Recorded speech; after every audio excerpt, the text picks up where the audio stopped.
Very warm welcome to all of you. I've chosen this topic with a lot of care. Okay. Divya has told you a little bit, and as we go during the 45-minute session, there will be 15 minutes for question answers. I'll share some more stories, some personal stories. I'll share some other stories. I realize that we sometimes do not realize what we have in us. Many times we don't realize what we have. So mindful mode within you, it is there. Okay. So let me take you on this journey quickly for the next 45 minutes. And I want to start with a Peruvian fable. So this is about Peruvian people from the land of Incas. They believe, they like to live in harmony with everything around them. They believe that every living thing has energy and it has consciousness. What is consciousness? Anybody? Awareness. Awareness. A state of awareness and being able to respond to your surroundings. So they believe that every living thing has energy and it has consciousness. And they think that there are three levels of consciousness, and to them there are three animals which are very sacred, which they hold sacred, they worship. And they represent the three levels of consciousness. The first one is the snake. What do we know about the snake? Yes, but also that it sheds its skin every day. So they believe that snake represents strength, protection, and every year it lets go of what is not useful to the snake. So it sheds its skin. So as human beings, we should shed what is not useful to us. And in trying to answer life's difficult questions, we should keep learning and keep trying to answer and develop the strength and let go of what is our dark side or anything that is not important for us. And you become mature and wiser every day. The second animal that represents consciousness, the second level of consciousness, is the puma. Puma, you know puma shoes, right? It's a best type. So it's one of the wild cats, right? So it lives in the Amazon and it's a master of that. What are the special qualities of the puma? Amazon dense forest. It's very dense forest. It has to survive. It also gets very cold because of the Andes mountain. So it's very adaptable. It has thick skin and it adapts to different temperatures. It also has a lot of patience because it waits for prey to pounce at the right moment. Okay, and it has a long tail which helps it to balance and it jumps around, and it has stability. So patient and stable and mature like the future. The third level of consciousness is represented to the Peruvian people by the condor. Anybody heard of the condor? It lives again in the Andes and sits very, very high up in the mountain. It has a wingspan of 10 feet and it looks at everything from up and down. But to reach that level, we should have let go of everything that has not been useful to us, become wiser and mature, have the courage to try new things, to adapt to different circumstances, be patient in trying to achieve what we want to achieve. And that's when you achieve the level of consciousness of life. So the question that I bring to you is, why am I talking to you about this? How does it connect to people like you and me? We go through so many transitions. I think because we have the primary responsibility of parenting, and that's not a responsibility that looks like anybody's shoulders. We have to go through so many transitions. We take a backseat. Very consciously we take a backseat. And then we don't know how to get out of that, right? And it could be for various reasons, caring for a loved one. So how is it that you can raise your level of consciousness? Then let go what is not useful. Become wiser and mature. Have the patience, how we develop skill and be adaptable to the environment and then reach the level of consciousness of the body. So that's the question that I want to explore. And just take a moment and think about that in the next 30-35 minutes. What is it that you want to take from this session? Just note it down for yourself.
So the three questions that I think this little session can help you dwell on, at least, if not clarify everything, is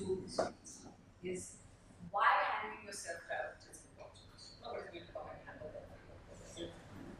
What can you do to feel? What's the little thing that you do? How can you take responsibility for your own growth? The whole world can talk about diversity and inclusion, but if I don't want to be included, you can't. So there is something that you and I can do. When I say I need each one of you can do to get where you want, and that's what it is. So I have a little bit. I thought if you get a structure of where you will be at the end of it, it will help you. So we look at the wheel of. We've done the first bit, the wheel of life. What are the basic human needs? I want to spend some time there. I want to talk about liminality and law of the farm. How to leverage, why leverage your strengths is important, and then what stories we feel from it. I wonder if you've heard about good joke and wrap up. Okay.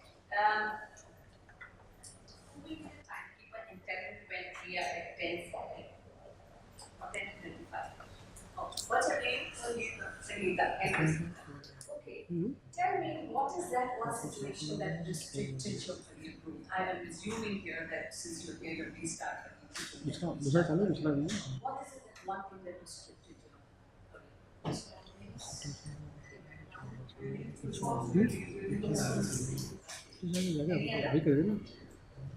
Same like your son. Get back. So, before I did this for you, I did a session for Inker. Inker is the not-for-profit part of the and women registered and they asked me some questions. And this was the spread of what was the problem. Family flexibility, self-doubt, office politics, others. Most of us are primary caregivers, and you can see it's constantly changing, right? And yes, that's a job that we want to do. I would any day not leave that job now. I didn't. Yes. Some of your reasons map onto this. And I think it's time to take stock of what is and what isn't. So take a moment, draw a circle in your notepad. Make 8 sections like this. And think that 0 is here and 10 is here. Think of the key areas in your life where you are spending time and effort and that are important. Eat. I mean, if you have 10, put it.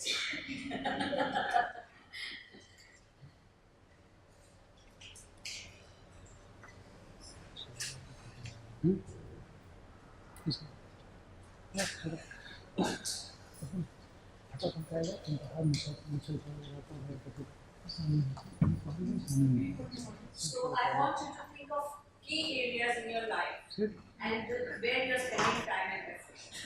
And map them on anything to be friends, fun, family, fitness, spiritual. You want to put yoga and gym separately, your choice. That's why I don't prescribe that these are your areas. Your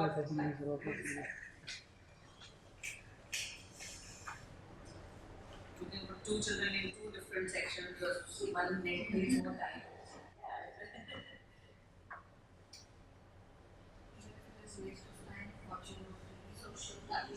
Definitely put there. Definitely. Because actually your area is fun, but how is happening? Yeah, but how much is actually fun we don't know. Yeah. But they're key, they're important.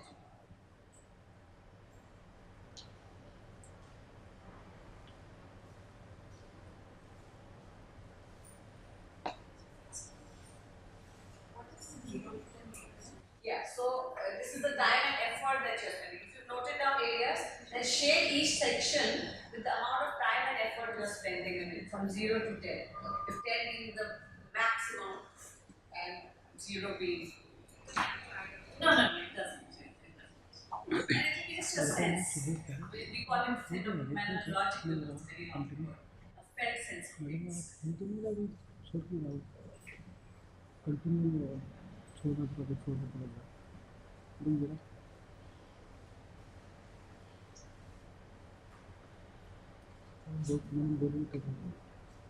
Mummy आ रहे हैं।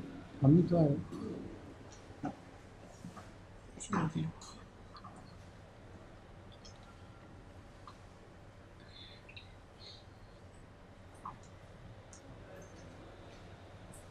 अपना mic है, अपना mic है, तो दो लगाए। नहीं अपना माइक है, माइक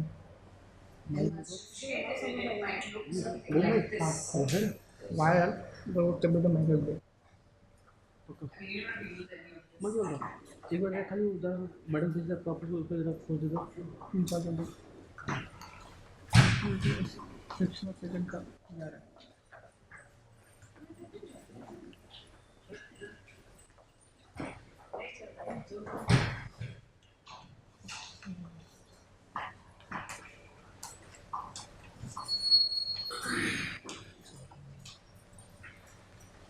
छोड़ रहा है छोड़ रहा है थोड़े दूसरा माइक ऑन किया मैंने। Oh, wow. You know what's the quality of a wheel? Done. For it to roll smoothly?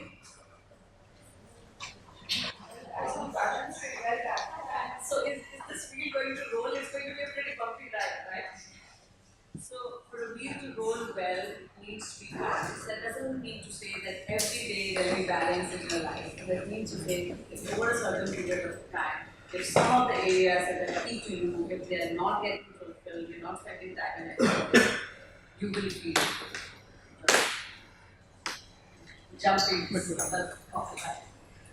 Are you able to go? Anybody who wants to have a moment? I do not see.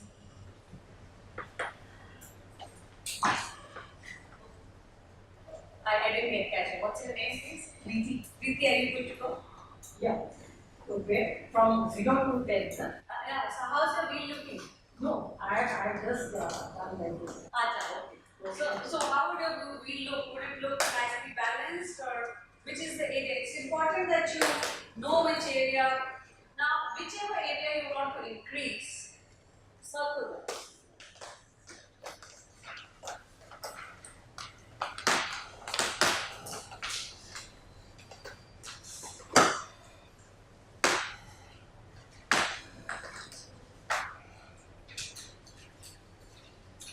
Expressions changing. Some realizations are hitting, right? It's a very subtle exercise to be doing this, and you're not putting in effort where you should be putting. But that's not what I'm saying. You are saying it to yourself, right? Okay, is it okay if you want? So I want to talk about the 6 basic human needs. So there are many theories about human needs. One of them is Maslow's theory that we learn in management, but I like this one. I like this. Tony Robbins, who works with 3 million people, he talks about this. And there are 4 needs of the person and 2 of our soul. So let's talk about the needs of personality. The first need of personality is the need for certainty. Each one of us has a need for certain predictability, consistency, knowing I have food to eat, that I have a home to come to, right? We all have that need. On the positive side, the way this need works is that I know that I can pay my bills and that I'm safe in the work that I do and I'm safe in my relationships. On the challenging, what is that? It's a little unstable. On the challenging side to that need is that when we become when a need for certainty is very high, we want that everything should go that way. There's a high need for control. And I shared an example just a bit. And then what happens is that we put a fence of control around, and then we are not, we are very resistant to change. And sometimes we are resistant to healthy change. On the other side, the next thing that we have is the need for uncertainty. Really? Every day, every lunch, would you take it thinking you want some adventure, you want some thrill, you want some excitement, you want want to try something new experiences, right? And that is where we actually evolve and grow, because when we do something new, we discover something new about ourselves, and that is good. It kind of makes you evolve. The issue with the need for uncertainty is on the positive side, it helps you grow, it helps you try out new things. But on the challenging side is that if every other time you're changing something, then you have no stability. And not only that, I mean, imagine changing jobs every time, changing spouses. Just when you felt like it. It creates a need of certainty, uncertainty work together. It's like yin and yang. This disbalance in one, we can actually reach out to India. So you do not step out of your house for 1 month because you're at the island for an island. What is this thing? I'm like so bummed. I didn't ask for this. She came within 10 months. Please repeat it in 10 months. She came within 10 months of my marriage, and I really knew my husband 10 days before marriage, and now I don't even have time to, kind of get to know him as much as I'd like to. And what is this demanding thing that won't let go of you, and you're like, oh, what is this? Just going off on lunch with someone. So you can balance. The other two needs. The first one is need for significance. Now remember, these are needs, they're not wants. So why you are here is for the need for significance. What is the need for significance? We all want to play our part in this world. We want to be part of a bigger world. We want to feel validated. We want to have an identity. We want to know there is a way that I can express myself and I can be good in that and people can accept. So you get a sense of pride in what I am, right? The issue with the need for significance is, so in the positive side, it gives you, helps you grow, you do things, you find your place in the world. On the negative side, it can be challenging side, it could be that I'm so focused on the need for significance that all of my significance is coming from one area in my life, which could be just my job, which is what sometimes other people are not so bad at half sometimes. They are so focused on the job, they have no time for family. Right? The other thing could be that always you're looking for external validation. You don't have your own sense of what I'm doing. So that's one of the challenge. The need that balances this need for significance is the need for love and connection.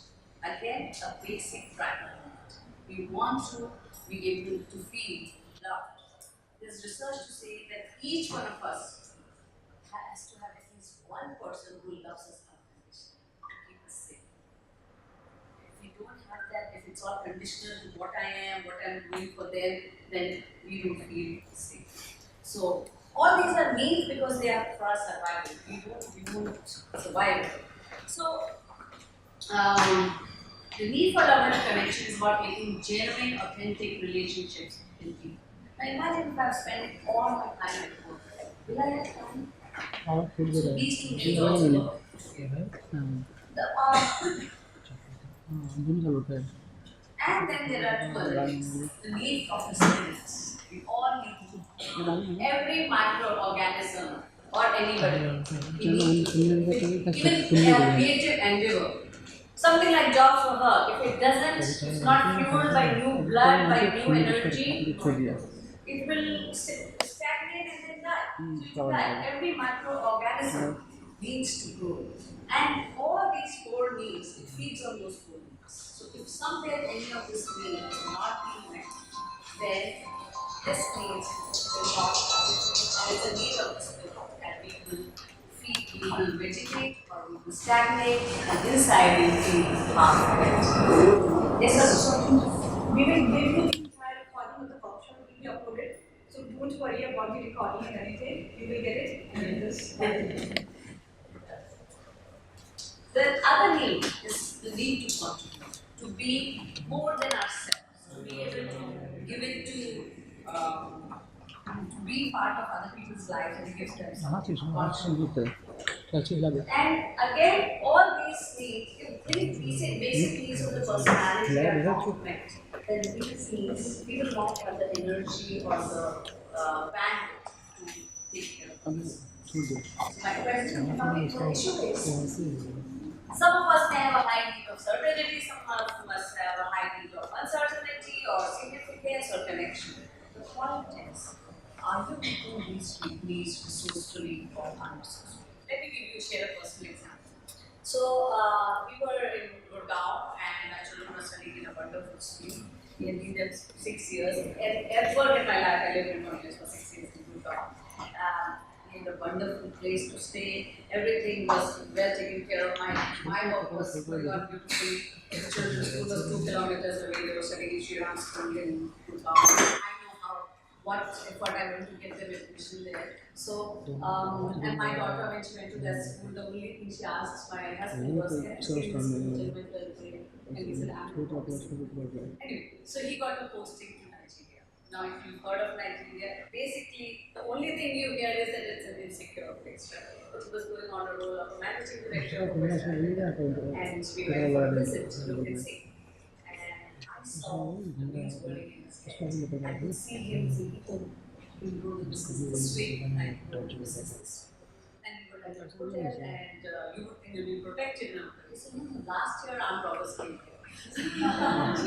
So stay in your room, never wear any gold, nothing. And he was restrictive environment. And I looked at what was going on in his head. Now my need for certainty wanted me to retain what the wonderful life I had. Somebody told us, "You know what, you'll have 2 cars." I said, "Oh, I don't have that. I don't need." So, I mean, people were trying to tell me how good life is going to be in Nigeria when we live there. And I said, "No, that doesn't motivate me." But other than my husband, I spoke to everybody, which is, by the way, passive behavior. But anyway, my need for certainty was to retain that cocoon that I was in and stay in my comfort zone. But because I kind of felt that I can't curtail him, I shouldn't curtail him, we went.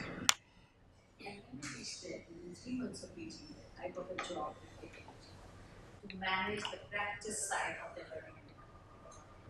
Nobody in India would have, no KPMG. KPMG was my client in India, but they would never have a real job. They didn't have a practice like that, first of all, and they wouldn't have a real job.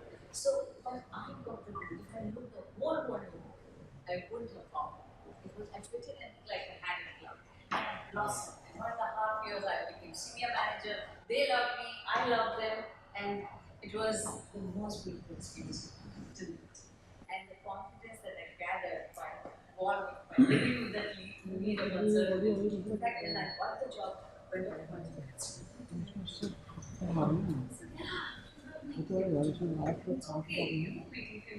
So I did it, and they didn't want me to go. And when I was leaving there 3 years later, they said, my name came up for partnerships. And that was 2009. So, what I'm trying to say here is that if I have been too controlling and I put my foot down, and I don't want to say no, you've always consulted me, but I would have lost an opportunity.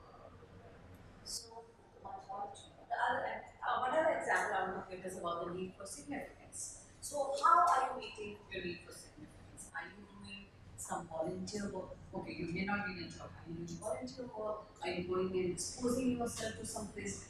Finding a space for personal leadership in your community, in a startup, in a NGO, anything? Or are you finding your need for significance by being in a group, sulking because somebody's not done what you wanted to do, or going and having being with a group of people and talking about, oh, this one did that, and you're such a center of information that everybody will go, and your need of significance is key. So the question, and I'm giving an example. I'm not saying anybody who does that. I'm just, but we know people.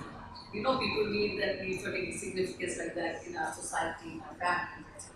So the question is, are you meeting your needs resourcefully?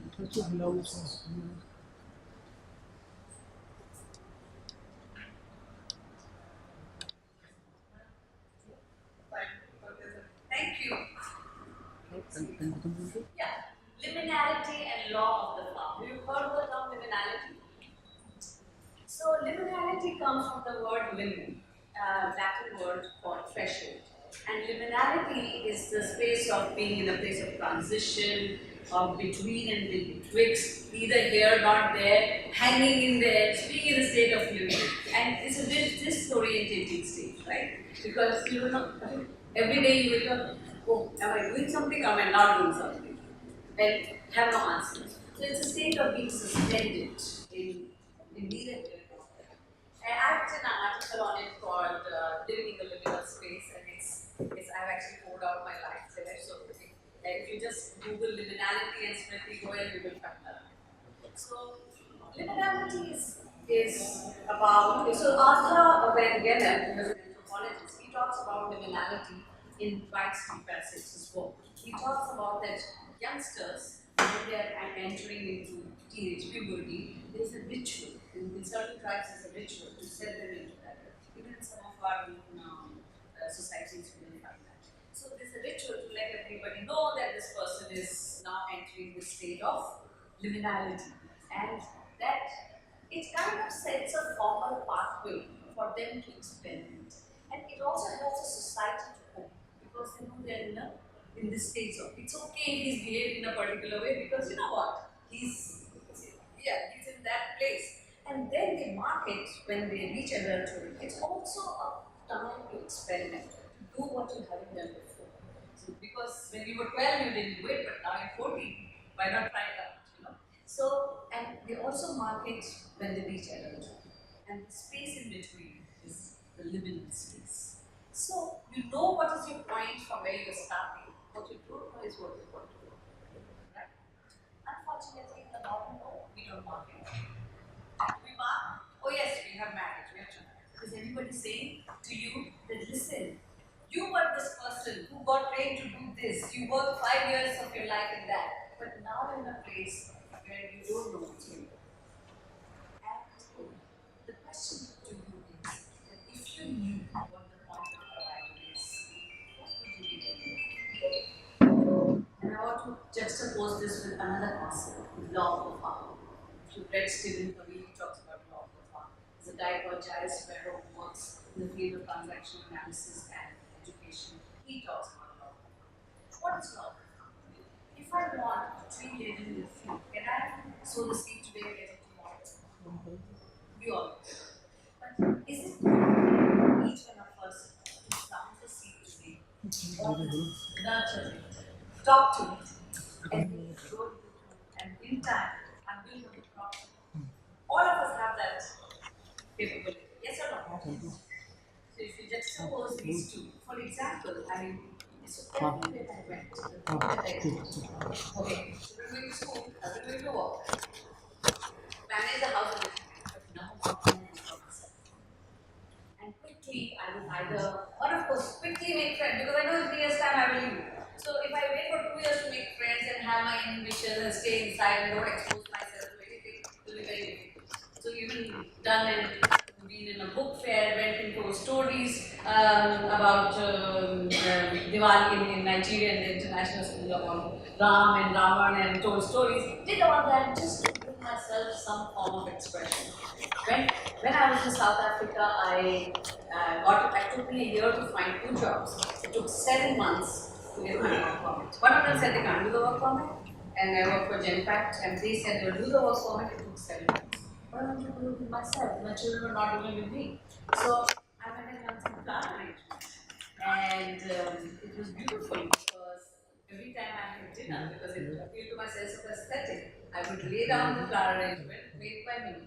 And I would tell people I made this. Yeah, my sense of significance was being meant by that. In the meanwhile, if that's not where, and I always tell people I have 3 backup professions. If I don't do this, I can be a yoga practitioner, I can open a furniture shop because I love all those things. And third, which I did come on, is set up a bakery. So I always have plan B, plan C, plan D. Right? So what is it that you can do while you are in the process? Remember, you can plant it and you can reach it. Talk about that in a bit. Can I answer it post, yeah, so that we can manage the time? Are you okay? So, what are the 2 or 3 positive things people said about you before you took a career break? Just one word answers. Can I listen from you, from some of you at least? Before, if you didn't work, before, what is it that people said about you before you were in this space? Innovative. You have so much to give, so why are you restricting it to your confidence? Confidence. When I took a break, people said it is good for your beauty. No, what did they say before that? Before that. Before that. Before that, when you were working, right? So, what did they say about you at work? Bubbly personality. Okay, wonderful. Dependable. Eager to learn. Oh, wonderful. Courageous integrity. Do you revisit this anytime? Have you buried it? So, you do have strength. You're earning a lot of money. Right. Okay, good. So if we don't revisit it, we don't even remember what was good about us. If we are not in a workshop, if we were in a workshop, we could have done a very nice exercise that would have brought out all your strengths. Now, question to you. What are the strengths that you have developed since you took a career break? Patience. You want more patience? Go live in Nigeria. Adaptability. Adaptability. Wow. And your answers came so much faster now. You do know that you have developed strengths, right? So when you go back to work and when you go looking for a job, don't discount these strengths. They are strengths and nobody teaches them in the corporate. There everybody is out to get everybody. So when you demonstrate that, you are demonstrating the qualities of a leader. More pressure here. Yeah, multitasking. Stress management. Yeah, relationship management. And where something is at stake at work, you can say, listen, I don't like you, I won't talk to you. You can say that. You shouldn't, but you can. But at home, you can't, right? You do manage that, and that is your strength. And that will help you. It helped me. CEOs would come to me and say, I want to talk about my boss to me. So how do I handle that? There's a Dutch CEO in Genpact, and my boss was like a very talented guy, but EQ was, don't find out the name. He still talks to me. My boss also used to talk to me, and he was 10 years younger to me. I used to treat him like I would treat, fine, I'm junior to you in designation, but I'm not junior to you in terms of life experience. And my life experience, and there was somebody at the same level. She, from not being able to handle a team, she's gone on to handling very senior positions. And she was just so grateful. And she would say, whenever I think of this, I first think of you, what you would tell me. And I do that. And when I was leaving, she said, go do good for more people. And she was at my same level. But, I was all part of people, and Genpact is about processes. But that was the only job which I could get because work permit is like a problem in this thing. Okay. What is it that you will do if you were guaranteed to succeed now? What will you do? Prioritize self. Prioritize self. Prioritize self. Okay. You sure write it down. Yeah. Think about. My NLP trainer says, अपनी file ऊपर करो. तुमने अपनी file नीचे रखी हुई है. और मैंने अपनी फाइल ऊपर की. That's when I launched that program. Okay, अपनी फाइल ऊपर करो. Doesn't mean you're not taking care of others, but अपनी फाइल को ऊपर करो. Don't be the sacrificial lamb. Don't be the victim. Don't be the rescuer. Love yourself. Love yourself and do stuff. You can't sit and love yourself. Act for that. Act to act. Very good. Rachana, very nice. Perfect answer she's giving. So, you realize which one of your human need is not being met and how can you meet resourcefully. And coming back to Swati's question, she said, what about significance? How do I meet that? And I gave you an example. So when I was in London, they said, your first job. I had done my KPMG state and we went to London. And they said, your first job will be a problem. I said, I'm not going to wait around. Then I remembered I wanted to do my coaching qualification. So I joined the coaching program. I had to spend £5,000 and I was like, I'm not earning. And London is an expensive place. And I said, what shall I do? Our kids were studying in, schools. There was a lot of expense and all that. I said, no, this is like a couple of months rent. It's all right. I'm going to spend that money. Because you always, the one tendency all of us working women who stopped working is when we don't earn, we don't like to spend. Yes, family money is like family money. Oh, are you not the one on whose basis this family is standing? Yes or no? So why discount your own wishes, desires, and your own life? Do not do that. When you grow, your family feels proud of you. Think 10 years. Tony Robbins says this. He says people forever overestimate what they can do in a year and underestimate what they can achieve in 10 years. So everything we want now. But now doesn't happen, so nothing happens. We are in a game of a cycle.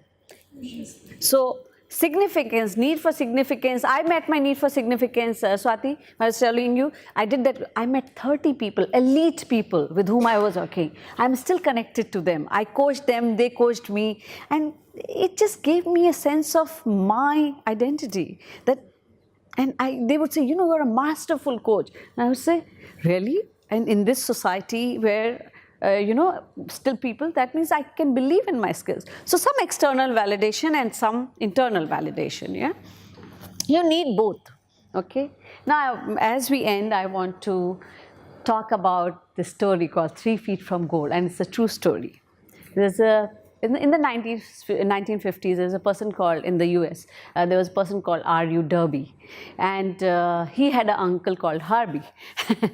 And Harvey had what you call the gold rush fever. So in the 1950s, a lot of people went to look for gold, and he actually found a site where he could find a vein of gold, and he covered it up and he went back home and he raised money for the equipment that you need to dig that gold out.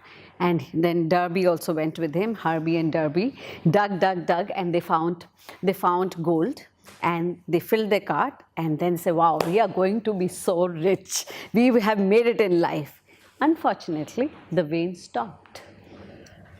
There was no more gold. So they dug and they didn't find anything. So they said, self-doubts assailed them. They said, oh, how did we ever think that just by finding gold we will make it in life? There is no way. We are just, foolhardy people who've come all this way so far from our state, and we don't, and we think that we can.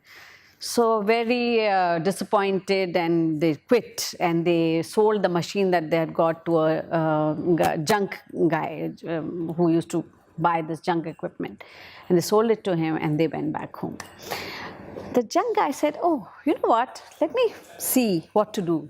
He found a mining engineer, and the mining engineer came and he did some work, and he said, listen, there are fault lines. So when something starts, when the fault lines shift, it's 3 feet away you are going to find the gold. Believe you me, 3 feet down, he did find the gold. The junk guy found the gold.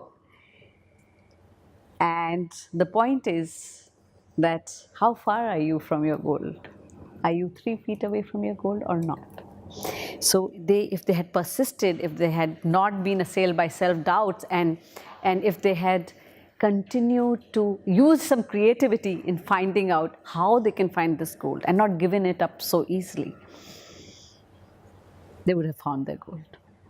Are you ready to mine for gold within you? It's just 3 feet away. Okay. Yes, so this is it, and I want to, one of the ways I say that you can mine for gold is to continuously invest in yourself. It doesn't matter whether you have a job or you don't have a job. Being relevant is the key, and nobody in this today's world will remain relevant if they don't keep learning. So continue to invest. One of the programs that I conduct is it's a program. It's a 2-day workshop followed up with live coaching, 1-to-1 session, and followed up with a webinar where you come together. I just conducted one last week, and the point here is to visualize, unpack. If you don't know where you're going, you don't know what the way is. Unpack your limiting beliefs. All of us have our unique model of the world, and that model is like blinkers. In the workshop, I talk a lot more about it. Unpack those limiting beliefs. You don't know what limiting beliefs you're holding to yourself. Create new thinking and behavioral patterns. If you continue to do what you've been doing, then you'll always get what you always got. Marshall Goldsmith has said that. And then act with intent. You cannot take half a step. The step has to be full. You have to put it down with intent. And this is what that program does. And I have run sessions of this in Hyderabad. That's where I'm based, by the way. But with Jobs for Her, I want to take it to Bangalore, Delhi, and Bombay. And depending on whether I can get registrations or not, I mean, I'd like to run it. I mean, if 10 people come, I can run the program. So I don't need more than that. I can run it for 6 people. It's just that when 10 people come, you get a lot more richness in the program. Okay, so I leave it open to you. Questions? Any questions on what we've talked about? Any questions about yourself that you want to talk about? How to find high quality mentors, because at the end of the day, time is also a finite concept. Sure. So whether out of, let's say, decide my dream and there are 3 routes to doing it, figuring out based on my strengths what actually is the most optimal path. I mean, who would not want to reach their destination faster? Right. So how do you look for these right mentors? Swati, honestly tell me, do you not have the answer to that? Right now, I don't. What do you mean by high quality? Somebody who has some stake in my success as well, rather than a very long distance approach to giving a very generic Okay. pep talk. Like, I don't Yeah. actually. Somebody who can show you the ropes. Somebody who can help you do actual tangible things rather than advise you. Yeah, and walk along. So in your world, who are these people in your world? Because then you need somebody in your world. So, I mean, sure, there are, I mean, Jobs for Her provide mentors, right? And there are many, many such, there's Career Connect, there's Jobs for Her, there are many avenues. But I think what I'm hearing from you is you need somebody personal, somebody who will make. So in your world, scan it. When I was coming back to work, I tried for 2 years. I was in Chennai, and I would I went to Sundaram Finance, my field was finance then, and I said, give me, they met me and they say, women don't work for us. Can you imagine? 1998. So I went and did an MBA. I went and taught in a MBA, not a C school MBA, went and taught financial management. How much I read? I don't think I read that much when I was doing my MBA. I used to work till 1:30 at night because in the day I couldn't, the children were small. So my husband said, why are you working so hard? I said, I have to. So till you get that kind of fever to do it, and I was scared of driving, and one day the driver didn't come, and here I'm preparing for my lecture, and I have to go drive to Adyar, and wearing a sari and going to Adyar and still revising my lecture in my head because it wasn't like I was a whiz kid at finance. So I actually went up. So one of my relatives visited me, and he was high up in city, and he said, I'm going to city to meet somebody, and he used to be in Singapore. He came. I said, while you're there, just get me a job. So my first project, I pulled every string that I could. My first project came from there. And that's what translated into, they gave me a 1-line brief, and I converted it into a 3-level training program. I had 6 years of enthusiasm inside me. And I haven't looked back since that moment. So don't hesitate. Ask the people whom you want to ask. You do know whom to ask.